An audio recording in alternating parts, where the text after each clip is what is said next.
Frederick Lawson, good to see you as always here at the Robert Easter Jr. Easter-Commey fight. Freddie, give us your thoughts on that decision tonight. I felt this fight was a close and a good fight. I felt this fight should be a draw, and as a draw because I have tongue out for Richie winning, but it involved many things. It comes from away, we are away from home, fighting on his grounds and everything. He has support, his fans, everything, and Ghanaians didn't show up. So they have supported everything over us. So everything over Ghana. That's what I can say. But I feel this fight could be a draw. So you had it even. You didn't have either Commey or Easter. You didn't feel one had the advantage over the other? Not at all. Not at all. I felt if it's going any favor, should go for Richie. But if no favor, then should go for a draw. I didn't know why the verdict went for him.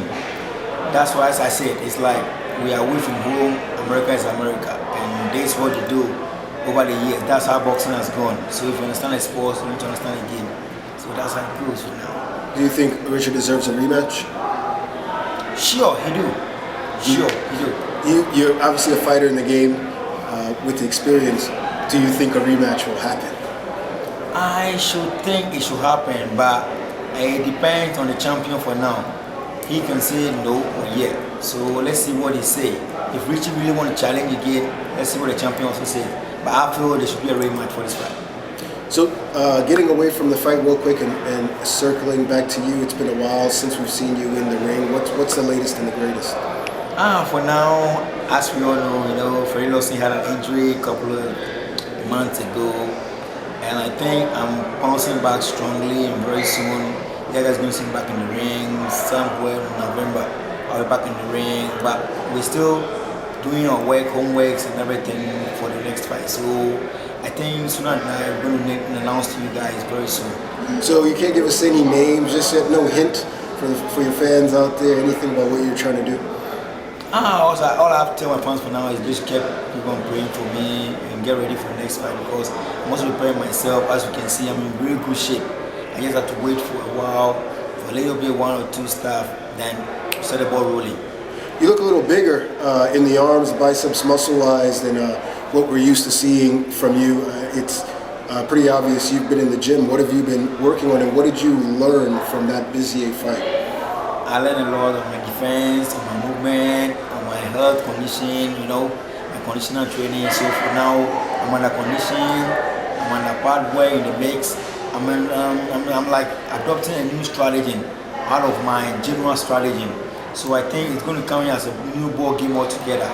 So yeah, guys, just keep your fingers closed and high hopes we'll be back for real. So looking at that Bukom fight, it's a fight that you started out very strong.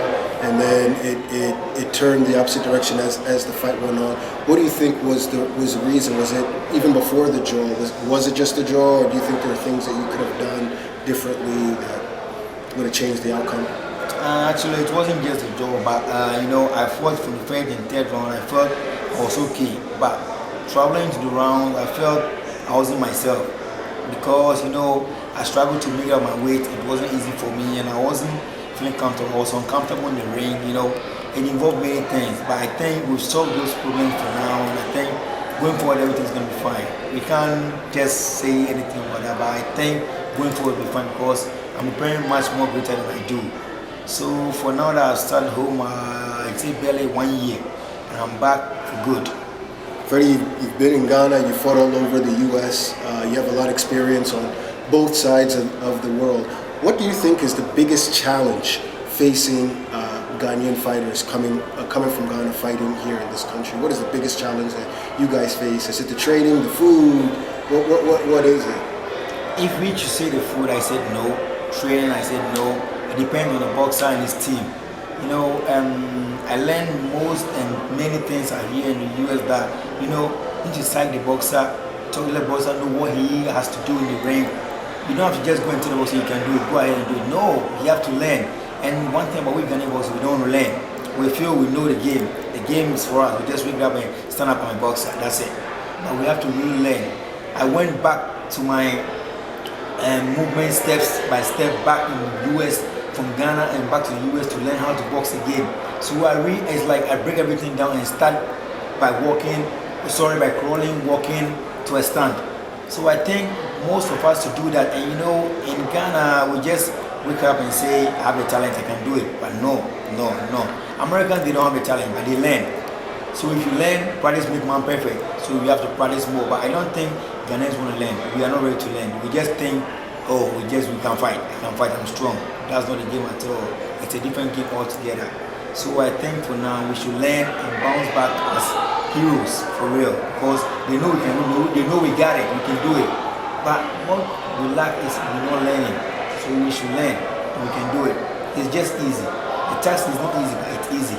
So we can do it if we give ourselves a chance. What can fans expect from you? That you touched on defense, you touched on all of these things, you touched on everything, as a matter of fact, as things that you're working on. So when we do see you in the ring, what can fans expect from you, from Frederick Lawson? What will they see? Surely they just keep high hopes, I'm bouncing back for good, and we're expecting the world title in Ghana somewhere next year, probably. I ain't giving no month to date, but somewhere next year we should expect the world title from Frederick Lawson, and they should just keep fingers closed and just pray for me. Because I'm already there. I'm almost there. Check it out. Are you worried about the inactivity and the time off affecting you in any way? I was worried for a bit, but I'm cool. Because I understand that it happens in my life, A man don't have to enjoy and be the victorious for every night. But at least you're going to feel something coming your way. Just be strong and work right, and you'll be as strong as ever. So I think my falling is nothing to me, but it's going to be a stepping stone for a bigger side for me. So I just thank God for my life and everything, and I'm back for good.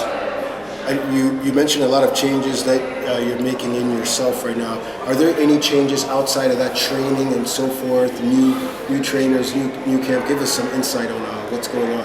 Actually, my training camp, if you mention my training camp, I was in the Big Bear on the big mountains training with Ebo Sanchez, the Triple G in the camp. But it is a good training camp I was in, but it's like I can't just see myself with the Mexicans and the Americans. I just want something local, and I will express myself and bring myself and bring what I have out. My coach will just sit down with me and talk to me about, these guys are like, you Ghanaian, you don't know nothing, we're the best here. Bring yourself down so we can teach you what's going on. But I want him to understand that's not the right way to teach. I will say he's already at the top class, so he feels everything at the top class is perfect for him. If you're not perfect, no, he don't want you. So probably I change my training camp, probably working with Bukom or something now, and he's the type of coach I need. He understands me, talk to me, we live as a family now, he's like a dad to me, everything to me. So I'm glad meeting a Ghanaian coach in my corner now, and I'll be glad going forward. Everything's going to be successful, I promise everyone. So just keep on praying for me. I need the prayers from you and your support. Massive support in Ghana.